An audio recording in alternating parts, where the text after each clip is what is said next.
നമസ്കാരം. വേദാംഗ ജ്യോതിഷത്തിലെ അമൂല്യമായ അറിവുകളും ആധ്യാത്മിക ജ്ഞാന ഉപദേശങ്ങളും പകർന്നു തരുന്ന പ്രശാന്തം ആസ്ട്രോ ചാനലിലേക്ക് ഏവർക്കും സ്വാഗതം. ഈ ചാനൽ ഇതുവരെയും സബ്സ്ക്രൈബ് ചെയ്യാത്തവർ ഇപ്പോൾ തന്നെ സബ്സ്ക്രൈബ് ചെയ്യുക. നോട്ടിഫിക്കേഷൻ ലഭിക്കുന്നതിനായി ബെൽ ബട്ടൺ അമർത്തുമല്ലോ. ഒപ്പം ചാനൽ ലൈക്ക് ചെയ്യുക, ഷെയർ ചെയ്യുക, കമൻറ്റ് ചെയ്യുക. കൊല്ലവർഷം 1199 കർക്കിടക സംക്രമം വിശാഖം നക്ഷത്രത്തിലാണ്.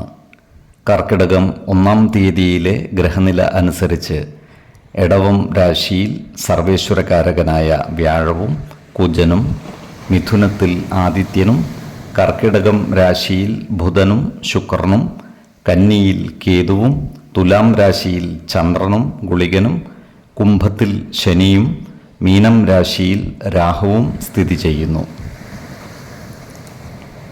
അവിട്ടം നക്ഷത്രത്തിൽ ജനിച്ചവർക്ക് കർക്കിടക മാസം പൊതുവെ ഗുണദോഷ സമ്മിശ്രമായിരിക്കും.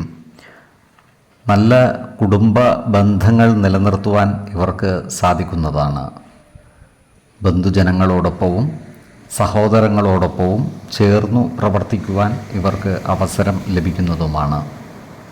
നല്ല വാക്കുകളാലും പ്രവൃത്തികളാലും കുടുംബ ജനങ്ങളുടെ ഇഷ്ടം നേടിയെടുക്കുവാൻ ഇവർ പ്രത്യേകം പരിശ്രമിക്കേണ്ടതുമാണ്. അപ്രതീക്ഷിതമായ ധനനേട്ടം ഉണ്ടാകുവാനുള്ള സാധ്യതയും ഇവർക്കുണ്ട്. എന്നാൽ സാമ്പത്തിക കാര്യങ്ങൾ കൈകാര്യം ചെയ്യുമ്പോൾ ജാഗ്രത പാലിക്കേണ്ടതുമാണ്. ജീവിത പങ്കാളികളുമായി ചില്ലറ അഭിപ്രായ ഭിന്നതകൾ വന്നുചേരുവാനുള്ള സാധ്യതകളും കാണുന്നുണ്ട്.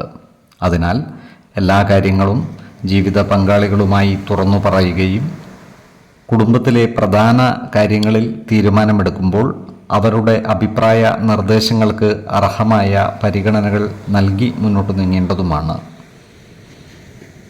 പലതരത്തിലുള്ള ചിന്തകളും ഈ നക്ഷത്രക്കാരുടെ മനസ്സിനെ അലട്ടുന്നതായി കാണാം. അതിനാൽ മാനസിക പിരിമുറുക്കം കൂടുവാനുള്ള സാധ്യതകളും കാണുന്നുണ്ട്.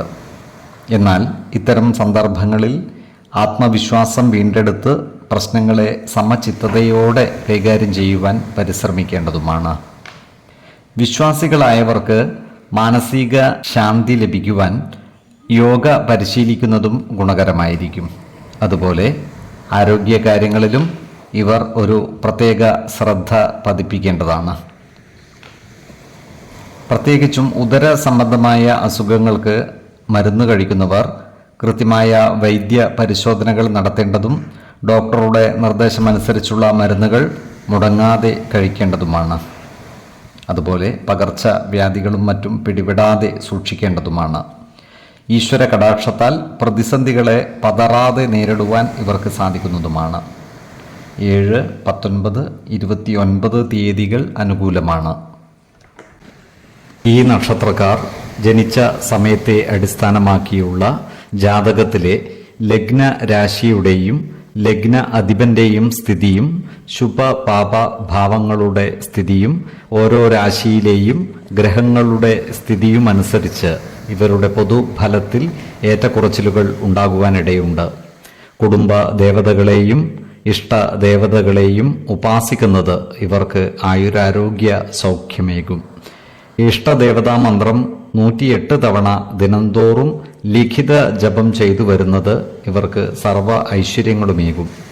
നല്ല വ്യക്തി സാധനകളോടെയും ഉപാസനകളോടെയും മുന്നേറിയാൽ സർവേശ്വരാനുഗ്രഹത്താൽ ഇവരുടെ സർവകാര്യങ്ങളും മംഗളകരമാകും. നന്ദി, നമസ്കാരം. ജ്യോതിഷരത്നം പ്രശാന്ത് കണ്ണോം.